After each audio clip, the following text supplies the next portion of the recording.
அனைவருக்கும் ஜெய்ஹிந்த். நாம் ஆபரேஷன் சிந்தூர் சமயத்தில் பார்த்தோம், பாகிஸ்தான் எப்படி இந்தியா மீது ஏவுகணைகள், மிசைல்ஸ், விமானப்படையை சேர்ந்த போர் விமானங்கள், ஃபைட்டர் ஏர்கிராப்ட்ஸ் மற்றும் ட்ரோன்களை பயன்படுத்தி தாக்குதல் நடத்தியது என்று. இந்த போர்க்களத்திலிருந்து நம் தேசம் ஒரு பாடத்தை கற்றுக்கொண்டது. அதாவது, எதிர்காலத்திலும் பாகிஸ்தான் நம் நாட்டின் மீது இதேபோல ஏவுகணைகள், விமானங்கள் மற்றும் ட்ரோன்களுடன் தாக்குதல் நடத்தும் என்று. எனவே நம் தேசத்தை பாகிஸ்தான் அல்லது எதிர்காலத்தில் சீனாவிலிருந்து காக்க ஒரு சுதர்சன் சக்கரம் போன்ற அமைப்பை நாம் உருவாக்க வேண்டும் என்ற இந்த செய்தியை நம் பாரத பிரதமர் சுதந்திர தின உரையில் வழங்கினார். இந்த சுதந்திர தின உரையில் அவர் பேசும்போது, நாம் நம் தேசத்தை பாதுகாக்க வேண்டும், ஒரு சுதர்சன் சக்கரம் போன்ற அமைப்பை உருவாக்க வேண்டும் என்றார். இந்த சுதர்சன் சக்கரம் வேறு ஒன்றும் இல்லை, அது ஒரு ஒருங்கிணைந்த அமைப்பு, இன்டெகிரேட்டட் சிஸ்டம். ஒருங்கிணைந்த அமைப்பு என்றால் என்னவென்றால், இதில் ஒரு பக்கம் ரேடார்கள், இன்னொரு பக்கம் ஏவுகணைகள், மிசைல்ஸ், மேலும் ஒரு பக்கம் இயக்குவிக்கப்பட்ட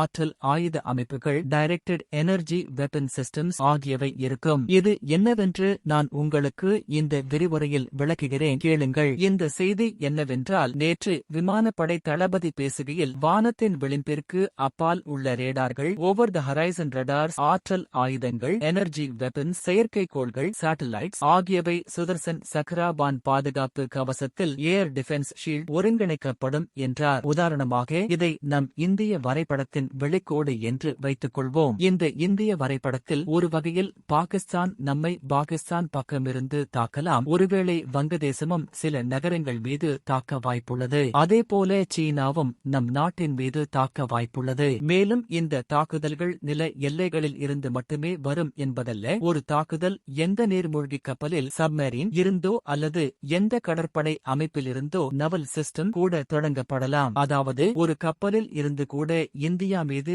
ஒரு குண்டை வீச வாய்ப்புள்ளது. எனவே இது போன்ற சமயங்களில் நம் தேசத்தை ஒரு சுதர்சன் சக்கரத்தால் பாதுகாக்க வேண்டிய அவசியம் உள்ளது. இந்த சுதர்சன் சக்கரத்தை பற்றிதான் நேற்று விமானப்படை தளபதி பேசினார். சுதர்சன் சக்கரம் இந்தியாவின் வான பாதுகாவலன், இந்தியாஸ் ஸ்கை புரொடெக்டர். அதாவது, எந்த ஏவுகணையோ அல்லது விமானமோ இந்தியா மீது தாக்குதல் நடத்தினால் இந்த சுதர்சன் சக்கரம் நம்மை காக்கும். அது எப்படி காக்கும் என்று சொல்கிறேன். பொதுவாக என்ன நடக்கும் என்றால், ஒரு ரேடாரை எடுத்துக்கொண்டால், உதாரணமாக இது இந்திய வரைபடத்தின் வெளிக்கோடு என்று வைத்துக் கொள்வோம். இந்த ரேடாரை நாம் இங்கே இப்படி நிலைநிறுத்தினால், இந்த ரேடார் இப்படி கதிர்களை, பீம்ஸ் வெளியிடும். இந்த கதிர் வெளியேறும் போது என்ன நடக்கும் என்றால், இந்த ரேடாரின் வீச்சுக்குள் எந்தவொரு பறக்கும் பொருளும், அது ஏவுகணையாக இருக்கலாம் அல்லது விமானமாக இருக்கலாம், வந்தவுடன் அதை இந்த ரேடார் கண்டுபிடிக்கும், டிடெக்ட். இந்த ரேடார் உடனடியாக உள்வரும் ஏவுகணையையோ அல்லது விமானத்தையோ கண்டுபிடித்து நம்முடைய வான் பாதுகாப்பு அமைப்புக்கு, ஏர் டிஃபென்ஸ் சிஸ்டம், ஒரு சிக்னலை அனுப்பும். அப்போது நம் வான் பாதுகாப்பு அமைப்பு மற்றொரு ஏவுகணையை சுட்டு, நெருங்கி வரும் ஏவுகணையை காற்றில் நடுவானிலேயே, இந்த மிட் ஏர் ஓன்லி, அழித்துவிடும். எனவே ரேடாரின் வேலை என்ன? நம்மை நோக்கி வரும் ஏவுகணையை குறிவைப்பது. மற்றொரு வேலை என்ன? வான் பாதுகாப்பு அமைப்புக்கு இது பற்றி தெரிவிப்பது. மற்றும் வான் பாதுகாப்பு அமைப்பு என்ன செய்யும்? இப்படி ஏவுகணையை சுட்டு உள்வரும் ஏவுகணையை நடுவானில் தகர்த்துவிடும். நம் எல்லை முழுவதும் இந்திய எல்லையை உள்ளடக்கி 6000 முதல் 7000 ரேடார்கள் மற்றும் ஏவுகணை அமைப்புகளை இவ்வாறு நிறுவுவோம். இப்படி ரேடார்கள் மற்றும் ஏவுகணை அமைப்புகள் மட்டுமல்லாமல், நாம் வானத்தில் உள்ள செயற்கைக்கோள்களையும், சேட்டலைட்ஸ் பயன்படுத்தி அவற்றின் மூலம் இவர்களை பிடிக்கவும் முயற்சிக்கிறோம். நேற்று நடந்த ஒரு டிஆர்டிஓ ஆராய்ச்சி. டிஆர்டிஓ நேற்று ஒரு சோதனை சுடுகையை நடத்தியது. டிஆர்டிஓ வெற்றிகரமாக ஒரு புதிய ஒருங்கிணைந்த வான் பாதுகாப்பு அமைப்பை சோதித்தது. இது ஒரு பெரிய தேசிய பாதுகாப்பு கவசத்தின் பகுதியாக இருக்கும் என்று எதிர்பார்க்கப்படுகிறது. இதில் 3 பகுதிகள் இருப்பதாக கூறியது. ஒன்று, விரைவு எதிர்வினை மேற்பரப்பில் இருந்து வான் ஏவுகணை, quick reaction surface to air missile. நான் சொன்னேனே, வான் பாதுகாப்பு ஏவுகணை. இரண்டாவது, மிக குறுகிய தூர வான் பாதுகாப்பு அமைப்பு, very short range air defence system. மூன்றாவது, லேசர் அடிப்படையிலான இயக்குவிக்கப்பட்ட ஆற்றல் ஆயுத அமைப்பு, laser based directed energy weapon system. இது பற்றி ஒரு 2 நிமிடங்களில் பேசுகிறேன். முதலாவதாக, இங்கே என்ன இருக்கிறது? விரைவு எதிர்வினை மேற்பரப்பில் இருந்து வான் ஏவுகணை. இது வான் பாதுகாப்பு அமைப்பு. நான் இதில் விளக்கியது போல உங்களுக்கு இப்படி ஒரு வான் பாதுகாப்பு அமைப்பை, இவை அனைத்தையும் ஒரே அமைப்பில் ஒருங்கிணைப்போம். ஒரு பக்கம் ரேடார், இன்னொரு பக்கம் வான் பாதுகாப்பு அமைப்பு மற்றும் செயற்கைக்கோள்கள். இவை அனைத்தையும் ஒரு சுதர்சன் சக்கரம் போல நாம் நம் நாட்டின் எல்லைகளையும் நம் வானத்தையும் பாதுகாக்க முயற்சிப்போம். நமக்கு நமக்கு ஆபரேஷன் சிந்தூர் நினைவிருந்தால் பாகிஸ்தான் ஒரு முட்டாள்தனமான வேலை செய்ய முயன்றது. பஞ்சாபில் பொற்கோயில் கோல்டன் டெம்பிள் உள்ளது என்று நம் அனைவருக்கும் தெரியும். அவர்கள் என்ன செய்வார்கள் என்றால், வேண்டுமென்றே போர் நடக்கும்போது மதரீதியான உள்கட்டமைப்பின் இன்ஃப்ராஸ்ட்ரக்சர் மீது தாக்குதல் நடத்த முயற்சிப்பார்கள். இதனால் சமூக கலவரங்கள், கம்யூனல் ரைட்ஸ் ஏற்படும். இவற்றை வியூக சொத்துக்கள், ஸ்ட்ராட்டஜிக் அசெட்ஸ் என்று அழைக்கிறோம். பாகிஸ்தான் எப்படி ஆபரேஷன் சிந்தூர் சமயத்தில் நம் பொற்கோயிலை அழைக்க முயன்றதோ, அதேபோல நாம் நம் நாட்டில் உள்ள அனைத்து வியூக சொத்துக்களையும், அது நம் தாஜ்மஹால் ஆகஸ்ட் இருக்கலாம், அல்லது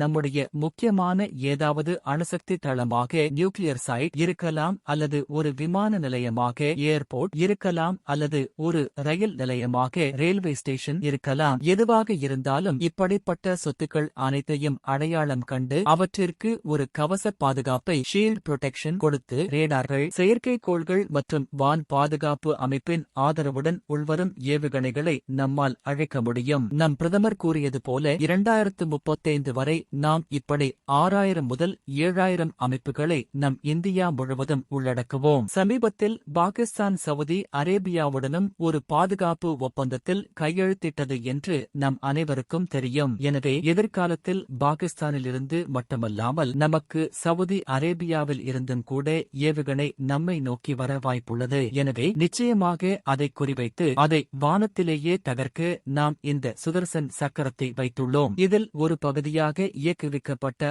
ஆற்றல் மேடையை, டைரக்டட் எனர்ஜி பிளாட்ஃபார்ம் பற்றி இங்கே பேசினார்கள் அல்லவா? இங்கே லேசர் அடிப்படையிலான இயக்குவிக்கப்பட்ட ஆற்றல் ஆயுதம், laser based directed energy weapon. இந்த இயக்குவிக்கப்பட்ட ஆற்றல் ஆயுதம் என்னவென்று நான் சொல்கிறேன், நீங்கள் இதை புரிந்து கொள்ளுங்கள். உதாரணமாக, பாகிஸ்தான் இங்கிருந்து ஒரு ஏவுகணையை இந்தியா நோக்கி ஏவியது என்று வைத்துக் கொள்வோம். இந்தியா இங்கிருந்து ஒரு ஏவுகணையை திருப்பி அனுப்ப வேண்டிய அவசியமில்லை. நாம் ஒரு இயக்குவிக்கப்பட்ட ஆற்றலையும் டைரக்டட் எனர்ஜி அனுப்பி இந்த ஆற்றலின் உதவியுடன் உள்வரும் ஏவுகணையை நம்மால் அழைக்க முடியும். இந்த இயக்குவிக்கப்பட்ட ஆற்றல் என்னவென்றால், உதாரணமாக நாம் ஒரு ஆயுதத்தை உருவாக்கியுள்ளோம். அதன் பெயர் காளி.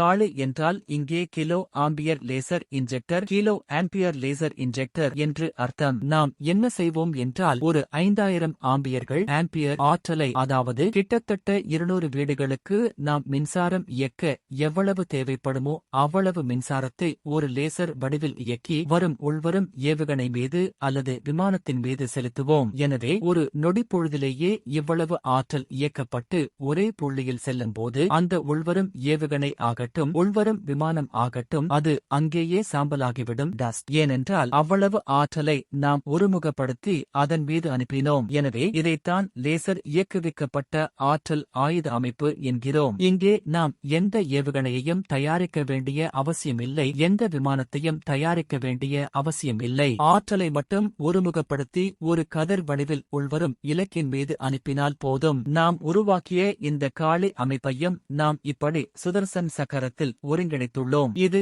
ஒரு மிகப்பெரிய சாதனை உபாலாப்தி. ஏனென்றால் நமக்கு விமானம் தேவையில்லை, ஏவுகணை தேவையில்லை. ஆற்றலை இயக்கி நாம் உள்வரும் விமானத்தையும் ஏவுகணையையும் தகர்க்கலாம். மேலும் தற்போது நம்மிடம் காளி 1000, காளி 2000 மற்றும் காளி 5000 என 3 வகைகள் உள்ளன. இந்த காளி 5000 கிமி தூரம் வரை பயணிக்க முடியும். அதாவது நான் இந்த கதிரை செலுத்தினால் 5000 கிமி தொலைவில் இருந்தாலும் நான் அந்த உள்வரும் ஏவுகணையை அழைக்க முடியும். உண்மையில் ஏவுகணை மட்டுமல்ல, ஒருவேளை எதிரி நம் நாட்டின் மீது செயற்கைக்கோள் மூலம் கண்காணித்தால் அந்த செயற்கைக்கோளையும் 5000 கிலோமீட்டருக்கும் குறைவான தூரத்தில் இருந்தால் நாம் அதை தகர்க்கலாம். எனவேதான் இதை செயற்கைக்கோள் எதிர்ப்பு அமைப்பு, ஆன்டி சேட்டலைட் சிஸ்டம் என்றும் கூறுகிறார்கள். எனவே இப்படி நாம் எதிர்காலத்தில் நடக்கவிருக்கும் போர்கள், அது பாகிஸ்தானாக இருக்கலாம், சவுதி அரேபியா மூலமாக இருக்கலாம், சீனாவாக இருக்கலாம், வங்கதேசமாக இருக்கலாம், துருக்கியாக இருக்கலாம். எங்கிருந்து நம் மீது ஏவுகணைகள், விமானங்கள் வந்தாலும் நம் தேசத்தை நாம் காத்துக் கொள்ளும் திறனை நாம் உருவாக்கியுள்ளோம். வாருங்கள், இப்படி ஒரு லேசர் கதிரை ஒரு ஒருமுகப்படுத்தப்பட்ட வடிவில் நாம் காற்றில் செலுத்துவோம். ஒருவேளை இங்கே ஏதாவது எதிரி விமானம் நம்மை அணுகினால் நிச்சயமாக இந்த கதிர் சென்று அந்த விமானத்தை நடுவானிலேயே அழித்துவிடும். எனவே நமக்கு எந்த ஏவுகணையோ அல்லது விமானமோ தேவையில்லை. வெறும் ஒரு கதிர் மூலம், அது சீனாவைச் சேர்ந்த விமானமாக இருக்கலாம், சீனாவைச் சேர்ந்த ஏவுகணையாக இருக்கலாம், எதுவாக இருந்தாலும் அதை நாம் நடுவானில் தகர்க்கும் திறன் நம்மிடம் உள்ளது. மீண்டும் ஒருமுறை நம் விஞ்ஞானிகள், நம் பாதுகாப்பு பணியாளர்கள், அதேபோல விமானப்படை வீரர்கள் நம் தேசத்தை காக்க மிகவும் முயற்சி செய்து கொண்டிருக்கிறார்கள். எனவே இது ஒரு மிக பெரிய சாதனை. இந்த சாதனை குறித்து உங்கள் கருத்துக்களை கண்டிப்பாக கமெண்ட்ஸில் தெரியப்படுத்துங்கள். நன்றி மற்றும் ஜெய் ஹிந்த்.